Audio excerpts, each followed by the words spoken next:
విజ్ఞాన భాండాగారం గ్రంథాలయాలు అలాంటి గ్రంథాలయాలు మూతపడేటువంటి పరిస్థితి వచ్చింది. దీనికి ప్రధానమైనటువంటి కారణం సాంకేతికత పెరిగిపోవడం, ఈ బుక్ విధానం పెరిగిపోయిన తర్వాత చేతులకి ప్రపంచం అంటే సెల్ ఫోన్, ఇంటర్నెట్ సేవలు పెరిగిపోయిన తర్వాత ఈ బుక్స్ కూడా సెల్ ఫోన్స్ లోనో లేకపోతే ఆన్లైన్ క్లాసుల్లోనో తరిగే చదివేటువంటి పరిస్థితి ఉన్నటువంటి నేపథ్యంలో పుస్తకాలు కనుమరుగయ్యేటువంటి ప్రమాదం ఉంది. అయితే మనం ప్రస్తుతం కర్నూలు నగరంలో ఉన్నాము. కానీ పాత పుస్తకాలతో పాటు కొత్త పుస్తకాలు కూడా రోడ్డు సైడ్ పెట్టి అమ్మేటువంటి పరిస్థితులు వచ్చాయంటే గతంలో ఒక నానుడి ఉండేది, మంచి చిరిగిన చొక్కా అయినకును మంచి పుస్తకం కొనుక్కో అన్నారు. కానీ అలాంటి సిచ్యువేషన్ మారి ఈరోజు ప్రపంచం చూడాలి అంటే సెల్ ఫోన్ కొనాలి అనేటువంటి ఆలోచన విధానంలోకి ప్రపంచం వచ్చినటువంటి నేపథ్యంలో రోడ్ సైడ్ పుస్తకాలు అమ్మేటువంటి పరిస్థితి అయితే స్పష్టంగా కనిపిస్తోంది. ప్రతిరోజు మనం కర్నూలు మెడికల్ కళాశాల వద్ద ఉన్నటువంటి బయట ఈ ఫుట్పాత్ మీద పాఠ్య పుస్తకాలతో పాటు అదేవిధంగా సాహిత్యము, పాటలు, వైద్యానికి సంబంధించినటువంటి లేకపోతే విజ్ఞానానికి సంబంధించినటువంటి మనో వికాసానికి సంబంధించినటువంటి పుస్తకాలన్నీ కూడా రోడ్డుపై పెట్టి ఫుట్పాత్ మీద అమ్మేటువంటి పరిస్థితి వచ్చినటువంటి పరిస్థితి అయితే కనిపిస్తుంది. ప్రతి దినం కూడా ఇక్కడ మెడికల్ కళాశాల దగ్గర పాఠ్య పుస్తకాలు అదేవిధంగా ఇప్పుడు ఈ అన్ని రకాల పుస్తకాలు అమ్మేటువంటి పరిస్థితి అయితే స్పష్టంగా కనిపిస్తుంది. ఒకప్పుడు విశాలాంధ్ర ప్రజాశక్తికి కేర్ ఆఫ్ సాహిత్యానికి కేర్ ఆఫ్ గా నిలిచినటువంటి ఈ స్టాల్స్ కూడా మూతపడేటువంటి పరిస్థితి వచ్చింది. మరోవైపు స్కూళ్ళల్లో కూడా ఈ లెర్నింగ్ విధానము అదేవిధంగా ఆన్లైన్ క్లాసులు పెరిగిపోయిన తర్వాత పుస్తకాల యొక్క ప్రాధాన్యత తగ్గింది అని చెప్పడానికి స్పష్టంగా మనకి రోడ్ సైడ్ పుస్తకాలు అమ్మేటువంటి పరిస్థితి వచ్చింది. ఒకప్పుడు పుస్తకాలు కొనాలంటే కేర్ ఆఫ్ గా కొన్ని అడ్డాలు ఉండేటివి. మన కర్నూలు నగరంలో ఉన్నటువంటి పాత బస్టాండ్లోనో లేకపోతే అక్కడ ఉన్నటువంటి బుక్ స్టాల్లోనో పలానా బుక్ దొరుకుతుందా అంటే కంపల్సరిగా ఆ ఏరియాలో దొరికేది. విజయవాడ కేంద్రంగా చూసుకుంటే ఏలూరు రోడ్లో ఉన్నటువంటి ప్రధానమైనటువంటి బుక్ స్టాల్స్ అన్ని కూడా అక్కడ అందుబాటులో ఉండేటువంటి పరిస్థితి అయితే కనిపిస్తుంది. కానీ ఇవాళ పాఠ్య పుస్తకాలు కానీ లేకపోతే ఇక్కడ ఉన్నటువంటి టెక్స్ట్ మనం విజ్ఞానాన్ని అందించేటువంటి పుస్తకాలు కొనాలంటే కనిపించినటువంటి పరిస్థితి అయిపోయింది. మనం అడ్రస్ వెతుకునేటువంటి సిచ్యువేషన్ కి వచ్చినటువంటి పరిస్థితులు అయితే స్పష్టంగా కనిపించేటువంటి పరిస్థితి అయితే కనిపిస్తోంది. అయితే ఇక్కడ ఈ ఇక్కడ ఉన్నటువంటి పుస్తకాలు అమ్మడానికి హైదరాబాద్ నుంచి కొంతమంది ప్రతిరోజు వచ్చి ఇక్కడ అమ్మేటువంటి పరిస్థితి అయితే కనిపిస్తుంది. మనతో మాట్లాడడానికి నిర్వాహకుడు ఇక్కడ ఉన్నటువంటి ఈ పుస్తకాలు అమ్మేటువంటి వ్యక్తి ఉన్నారు.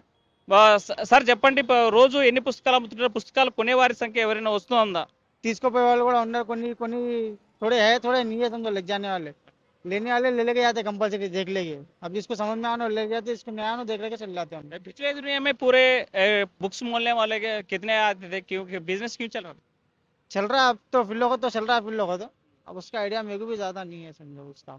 इससे पहले शॉप में रखो बेचती थे, अब तक रोड पे फुटपाथ पे रखो ये बुक्स बेचने के क्यों जरूरत पे? शॉपों में भी बेच रहे हैं, फुटपाथ पे भी बेच रहे हैं। जो शॉप में नहीं मिला वो फुटपाथ पे मिलने का चांसेस है, क्योंकि फुटपाथ पे पुराना बुक्स मिलता पूरा, शॉप में आपको नया मिलता। ये है परेशानी। हर दिन कितने जने लोग खरीदने के वास्ते आए?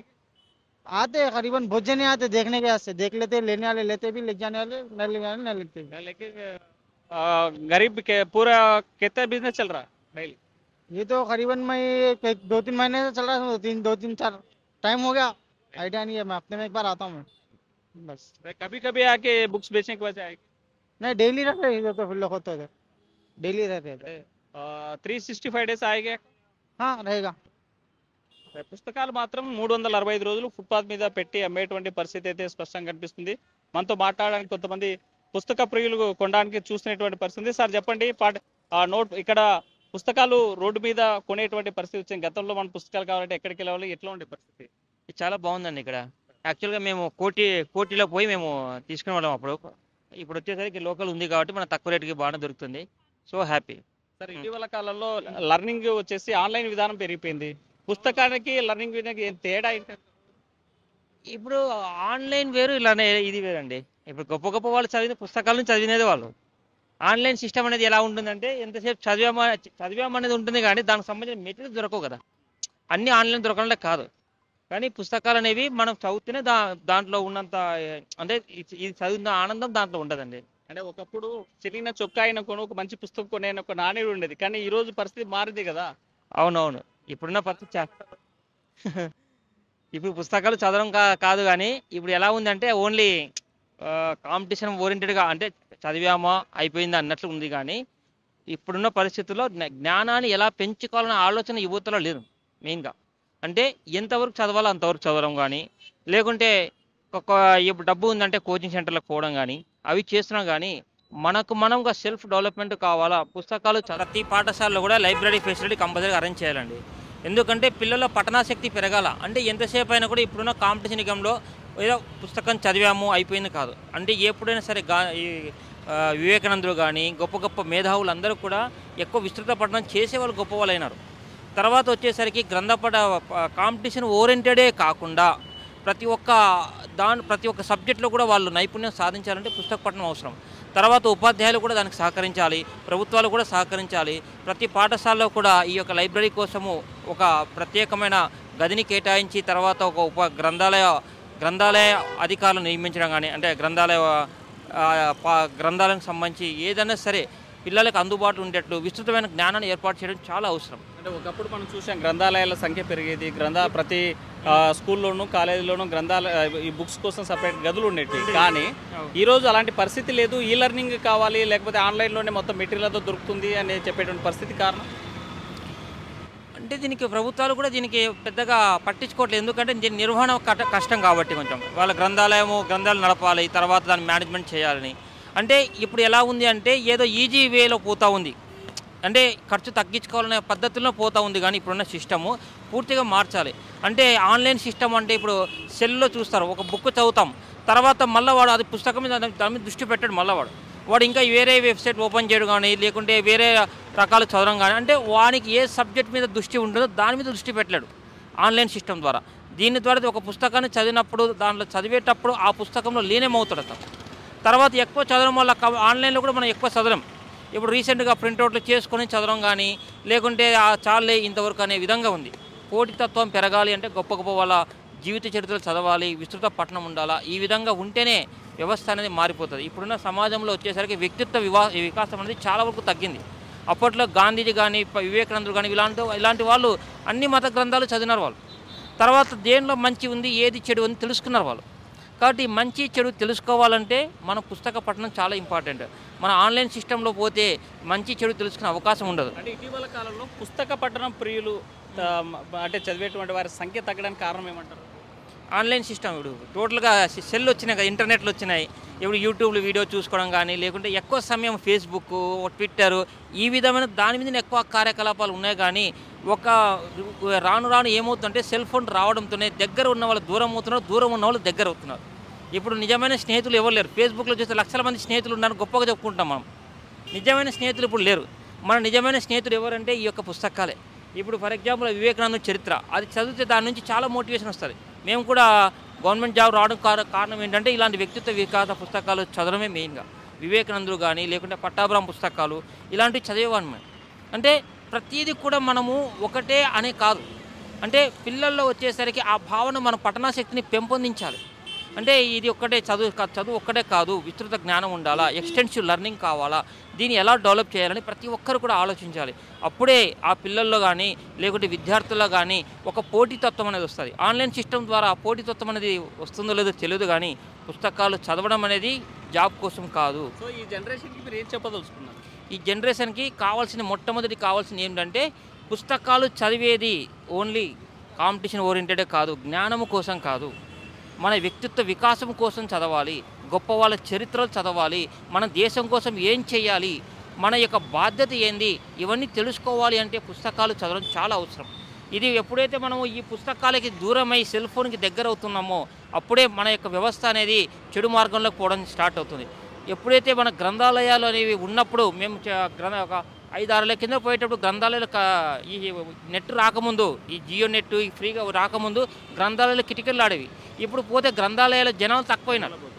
ఇప్పుడు వచ్చేసరికి ప్రతి ఒక్కరు కూడా తల దించుకుంటున్నారు సెల్ ఫోన్ చూసుకుంటూ.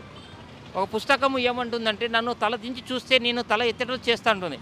ఈ సెల్ ఫోన్ ఏం చేస్తే నన్ను తల దించి చూసుకుంటే నీ జీవితాన్ని తల దించుకునేట్లు చేస్తాను ఈ సెల్ ఫోన్ ఉంటుంది. కానీ మనం ఈ సెల్ ఫోన్కి అడిక్ట్ అవుతున్నాం. కాబట్టి ప్రతి ఒక్కరు కూడా పుస్తకాల మీద పుస్తక పఠనాశక్తి మీద ఆసక్తి ఉండాలని కోరుకుంటున్నాను. Okay, thank you. మాట్లాడడానికి మరికొంతమంది పుస్తక ప్రియులు ఉన్నారు. పుస్తక పఠనం చేయాలి, పుస్తకం ఒక మంచి ఫ్రెండ్ లాంటిది. అలాంటి ఫ్రెండ్స్ని మర్చిపోయేటువంటి సమాజంలో ఇప్పుడు ఉన్నాము. ఇంటర్నెట్ పెరిగిన తర్వాత పుస్తకాలు వదిలేసి సెల్ ఫోన్లకు పరిమితం అయ్యే పరిస్థితి ఉంది. మనతో మాట్లాడే కొంతమంది స్టూడెంట్స్ ఉన్నారు. సార్ చెప్పండి, మీరు ఏం చదివారు? ఈ పుస్తకాల యొక్క పఠనం తగ్గడానికి కారణం ఏంటి? నేను లైబ్రరీయన్ కావాలన్నటువంటి ఒక ఆసక్తితో లైబ్రరీ కోర్స్ అయినటువంటి సిఎల్ఐసి, బిఎల్ఐసి, ఎంఎల్ఐసి, మా లైబ్రరీ సైన్స్లో మాస్టర్స్ కూడా కంప్లీట్ చేశాను. అయితే ఏవైతే పుస్తకాలు ఉన్నాయో లైబ్రరీస్లో ఉండాల్సినటువంటి పుస్తకాలు ఈరోజు ఫుట్పాత్ మీదకి వచ్చేటువంటి పరిస్థితి ఏర్పడింది. అదే లైబ్రరీస్లోనే ప్రభుత్వాలు ఏవైతే ఉన్నాయో లైబ్రరీస్లోనే పుస్తకాలను పెట్టి లైబ్రరీని డెవలప్ చేస్తే అనేక మంది నిరుద్యోగులు ఈరోజు గ్రంథాలయానికి లైబ్రరీకి వెళ్ళి చదువుకొని కాంపిటేటివ్ ఎగ్జామ్లో ఫ్రీగా కాంపిటేటివ్ ఎగ్జామ్స్ ప్రిపేర్ అయ్యి జాబులు కొట్టేటువంటి పరిస్థితి ఉండేది. కానీ ప్రభుత్వాల నిర్లక్ష్యంతో ఈరోజు గ్రంథాలయాల్లో ఉన్నటువంటి పుస్తకాలు ఏవైతే ఉన్నాయో ఈరోజు ఫుట్పాత్ మీద కొనుక్కోవాల్సినటువంటి పరిస్థితి ఈరోజు ఏర్పడింది. అంటే మీరు చెప్పండి, మీ ఆసక్తి లైబ్రరీని కావాలని, కానీ ఈరోజు లైబ్రరీలు మూతపడేటువంటి పరిస్థితి ఉంది. కానీ ఇటీవల కాలంలో లైబ్రరీలను ఒకసారి చూసినట్లయితే కనీసం వెలవలబోయేటువంటి పరిస్థితి ఏర్పడింది. ఇలాంటి పరిస్థితుల్లో మీకు జాబ్ ఆపర్చునిటీస్ ఉన్నాయి? ఈరోజు విద్యా విధానానికి ఒక విద్యకు లైబ్రరీస్ అనేటివి వెన్నెముక లాంటివి. ఒక పాఠశాల కావచ్చు, కళాశాల కావచ్చు, లైబ్రరీ అనేటువంటిది వెన్నెముక లాంటిది. తరగతి గదిలో విద్యార్థి చదువుకున్నటువంటి సందర్భంలో తర్వాత అనేకమైనటువంటి పుస్తకాల సమూహమైన గ్రంథాలయానికి వెళ్ళి ఉపాధ్యాయుడు చెప్పినటువంటి సబ్జెక్టు కావచ్చు, సమాజానికి సంబంధించినటువంటి సబ్జెక్టు కావచ్చు, అనేక రకాలైనటువంటి పుస్తకాలను లైబ్రరీలు వెళ్ళి సమాజంలోటువంటి విషయాలను, పేపర్లను, పత్రికలను, పుస్తకాలను చదువుకొని జ్ఞానాన్ని పెంచుకున్నటువంటి అవకాశం ఉన్నది కేవలం లైబ్రరీలోనే. ప్రభుత్వాలు కేవలం వాళ్ళ యొక్క స్వార్థంతో ఈరోజు పాఠశాల లైబ్రరీస్ కావచ్చు, కళాశాల లైబ్రరీస్ కావచ్చు, పబ్లిక్ లైబ్రరీస్ కావచ్చు, లైబ్రరీలను నీరు గారుస్తూ లైబ్రరీలను అభివృద్ధి చేయకుండా లైబ్రరీ మీద సీతకను చూపిస్తూ నిర్లక్ష్య ధోరణి వ్యవహరించడం వల్ల లైబ్రరీలు డెవలప్ అవ్వకపోవడం వల్ల లక్షల మంది నిరుద్యోగులు ఈరోజు బిఎల్ఐసి, ఎంఎల్ఐసి చేసినటువంటి నిరుద్యోగులు పోస్టుల కోసం ఎదురు చూస్తున్నారు. ప్రభుత్వాల నిర్లక్ష్యం వల్లనే ఈరోజు నిరుద్యోగులు రోడ్డు మీద పరిస్థితి. అంటే సాంకేతిక పరిజ్ఞానం పెరిగింది కాబట్టి ఆ రకంగానే ఆన్లైన్లో ఈ లైబ్రరీ విధానం పెరుగుతుంది కదా, ఇదంతా ఉపయోగకరమే కదా. ఈరోజు ఈ లైబ్రరీ విధానం వచ్చిన తర్వాత అంతకు ముందున్నటువంటి లైబ్రరీ విధానం మాన్యువల్ లైబ్రరీ విధానం. సాంకేతిక పరిజ్ఞానం పెరిగిన తర్వాత ఈ లైబ్రరీ విధానం వచ్చింది. లైబ్రరీ రూపు మార్చుకుంది కానీ లైబ్రరీ పూర్తిగా అంతరించిపోలేదు.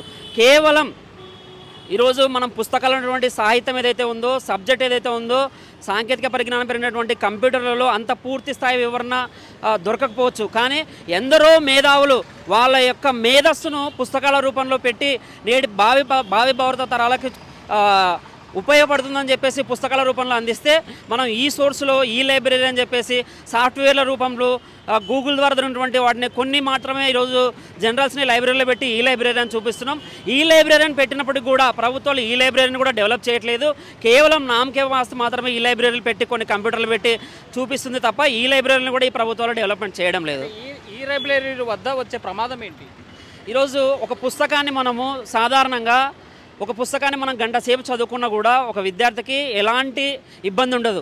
కానీ ఈ లైబ్రరీ అనేది, ఈ సోర్సెస్ అనేది సాంకేతిక పరిజ్ఞానం డెవలప్మెంట్ అయిన తర్వాత సెల్లుల ద్వారా కావచ్చు, ల్యాప్టాప్ల ద్వారా కావచ్చు, కంప్యూటర్ల ద్వారా కావచ్చు, ఒక విద్యార్థి కానీ ఒక వ్యక్తి కానీ ఒక అర్ధ గంట సేపు మనకు కావాల్సినటువంటి సమాచారాన్ని సేకరించడం కోసం వాటి ముందు కూర్చుంటే ఈరోజు అనేకమైనటువంటి కంటి వ్యాధులు, తలనొప్పి, మెడ నొప్పి, వీటి వల్ల లేని చిన్న వయసులోనే విద్యార్థులు కూడా లేని సమస్యలు, కంటి చూపుని సరిగా కోల్పోవడం, మెడ నొప్పులు రావడం, తలనొప్పి రావడం, ఈ విధమైనటువంటి అనారోగ్యమైనటువంటి సమస్యలు ఈరోజు నేటి విద్యార్థులు ఈ యొక్క సాంకేతిక పరిజ్ఞానం పేరుతో తెచ్చుకుంటారు. పుస్తకం చదవడం వల్ల ఎలాంటి ఇబ్బంది ఉండదు. పుస్తకాన్ని ఒక గంట సేపు చదివినా కూడా విద్యార్థికి ఎలాంటి ఆరోగ్య సమస్యలు రావు. ఈరోజు మాన్యువల్ పుస్తకాల వల్ల ఉపయోగం ఏంటంటే ఈరోజు మనం ఇక్కడ ఒక పుస్తకం దొరకపోయినా ఇంకొక లైబ్రరీలో వెళ్ళి ఆ పుస్తకాన్ని వెతుక్కోవచ్చు. రకరకాల లైబ్రరీస్లో పుస్తకాలు మనకు కావాల్సినటువంటి సమాచారం ఏదైతే ఉందో ఆ పుస్తకాల రూపంలో ఈరోజు అనేక లైబ్రరీలో వేల పుస్తకాలు ప్రింట్ చేయబడి ఉంటాయి కాబట్టి మనకు పుస్తకాల రూపంలో కావాల్సిన సమాచారం అందుతుంది. కానీ ఈరోజు ఈ లైబ్రరీ అనేటువంటిది సిస్టంలో పొరపాటున ఒక బటన్ క్లిక్ చేస్తే, డిలీట్ అనేటువంటి ఒక బటన్ క్లిక్ చేస్తే సబ్జెక్టు కావాల్సిన సమాచారం మొత్తం డిలీట్ అయిపోతుంది. మళ్ళీ తిరిగి ఆ సమాచారాన్ని సేకరించుకోవడానికి చాలా సమయం పడుతుంది. కాబట్టి ఈ లైబ్రరీ కంటే మాన్యువల్ లైబ్రరీ నేటికి చాలా ఇంకా ఉపయోగపడుతుందన్నట్టు నా ఉద్దేశం. మొత్తంగా చూసుకుంటే మనం సాంకేతిక పరిజ్ఞానాన్ని అందిపుచ్చుకోవాల్సిందే, కానీ అది సాంకేతిక పరిజ్ఞానం వల్ల అనేకమైనటువంటి నష్టాలు ఉన్నాయి. లాభాల కన్నా కూడా నష్టాలు ఎక్కువ ఉన్నాయి. లాభాలు కొన్నే ఉన్నాయి, కానీ పుస్తకాలు చదివేటువంటి అలవాటు ఉన్నటువంటి వాళ్ళ యొక్క మనోవిజ్ఞానం మరోలాగా ఉంటుంది. మనం పుస్తకం వైపు ఒక పుస్తకం తల దించుకొని చదివితే జీవితకాలం తలెత్తుకునేలా చేస్తుంది. అదే సెల్ ఫోన్లకి పరిమితం అయితే అనేక అనర్థాలు వస్తాయని చెప్పేటువంటి పరిస్థితి అయితే స్పష్టంగా కనిపిస్తుంది. ప్రభుత్వాలు కూడా ఈ లైబ్రరీలను ఎలా అయితే డెవలప్ చేయాలనే ఆలోచన విధానం ఉందో అంతకంటే ముందుగా ఈ పుస్తకాలు దొరికేటువంటి గ్రంథాలయాలు డెవలప్మెంట్ చేయాల్సినటువంటి అవసరం ఉంది. అందులో ఖాళీగా ఉన్నటువంటి పోస్టులు కూడా భర్తీ చేయాలని చెప్పేటువంటి పరిస్థితి అయితే నిరుద్యోగుల నుంచి వ్యక్తమైనటువంటి పరిస్థితి స్పష్టంగా కనిపిస్తుంది. వీడియో జర్నలిస్ట్ చంద్రశేఖర్తో హుసేన్ RTV కర్నూలు. మరిన్ని వీడియోస్ కోసం ఛానల్ ని సబ్స్క్రైబ్ చేయండి. లేటెస్ట్ అప్డేట్స్ కోసం వాట్సాప్ ఛానల్ ని ఫాలో అవ్వండి. ఆ లింక్ డిస్క్రిప్షన్ లో ఉంది.